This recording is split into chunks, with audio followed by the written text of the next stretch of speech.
Hello friends, அந்த வேலை என்ன பார்க்க போகிறோம் அப்படின்னா, அனாயன்ஸில் படிக்கிற செமஸ்டர் எக்ஸாம் ஸ்டூடெண்ட்ஸ் உங்களுக்கான செமஸ்டர் எக்ஸாம்ஸ் பார்த்தீங்க அப்படின்னா மார்ச் மந்த்மே நடக்குமா அப்படிங்கிற டவுட் வந்து உங்களுக்குள்ள இருக்கும்.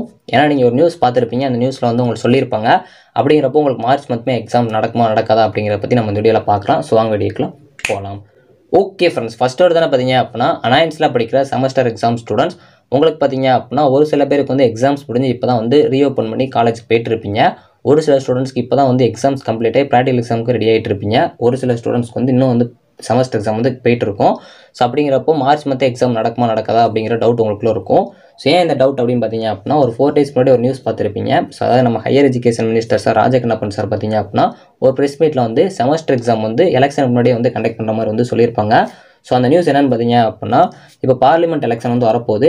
அந்த டயத்தில் செமஸ்டர் எக்ஸாமும் நடந்துச்சு அப்படின்னா அஃபெக்ட் ஆகும். அப்படிங்கிறனால செமஸ்டர் எக்ஸாம் வந்து எலெக்ஷன் முன்னாடி நடத்துகிற மாதிரி வந்து சொல்லியிருப்பாங்க. ஸோ அதிலே பார்த்தீங்க அப்படின்னா செமஸ்டர் எக்ஸாமை எலெக்ஷன் முன்னாடி நடத்த வாய்ப்பு இருக்குது அப்படிங்கிற மாதிரி தான் சொல்லியிருப்பாங்க. 100% சொல்லலை. ஸோ அது மட்டும் இல்லாமல் பார்லிமெண்ட் எலெக்ஷன் டேட் அனௌன்ஸ் பண்ணதுக்கப்புறம் தான் உங்களுக்கு வந்து இதை பற்றி சொல்கிற மாதிரி வந்து சொல்லியிருக்காங்க. ஸோ அப்படிங்கிறப்போ இப்போதைக்கு வந்து இந்த நியூஸ் வந்து ஒரு 50% தான் ட்ரூ. ஸோ அதனால் வந்து உங்களுக்கு வந்து எக்ஸாம்ஸ் நடக்குமா நடக்காதுங்கிறது பார்லிமெண்ட் எலெக்ஷன் டேட் அனௌன்ஸ் பண்ணதுக்கப்புறம் தான் தெரியும்.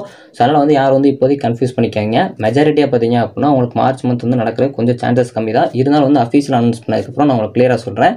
ஸோ அது மட்டும் இல்லாமல் அன்யூனிவர்சிட்டியில் படிக்கிங்க அப்படின்னா ஒரு 5 districts பார்த்தீங்க அப்படின்னா போஸ்ட்போன் பண்ண எக்ஸாம் வந்து மார்ச்சில் தான் இருக்குது. அது 13 மார்ச் வரைக்கும் இருக்குது. ஸோ அப்படிங்கிறப்போ உங்களுக்கு சப்போஸ் மார்ச்சில் கண்டக்ட் பண்ணாங்க அப்படின்னா மார்ச் லாஸ்ட்டில் தான் வர சான்சஸ் இருக்குது. ஸோ நீங்கள் எக்ஸாமுக்கு எப்பயும் போல் படிச்சுட்டே இருங்க.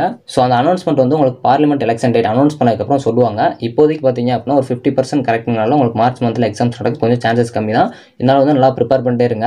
ஸோ உங்களுக்கு அஃபீஷியல் அனௌன்ஸ் பண்ணதுக்கப்புறம் இன்னொரு வீடியோஸில் உங்களுக்கு கிளியர் எக்ஸ்பிளைன் பண்ணுறேன். ஸோ மேக்ஸிமம் பார்த்தீங்க அப்படின்னா என்னோட கெஸிங் படி எலெக்ஷன் கம்ப்ளீட் ஆனதுக்கப்புறம் கூட உங்களுக்கு செமஸ்டர் எக்ஸாம் நடக்கிறதுக்கு சான்சஸ் இருக்குது. இருந்தாலும் வெயிட் பண்ணி பார்க்கலாம். ஸோ அஃபீஷியலாக சொல்லிட்டாங்க அப்படின்னா நான் உங்களுக்கு இன்ஃபார்ம் பண்ணுறேன். ஓகே ஃப்ரெண்ட்ஸ், ஓவராலாக உங்களுக்கு இந்த வீடியோவில் ஒரு கிளாரிஃபிகேஷன் கிடச்சிரும்னு நினைக்கிறேன். தேங்க்ஸ் ஃபார் வாட்சிங்.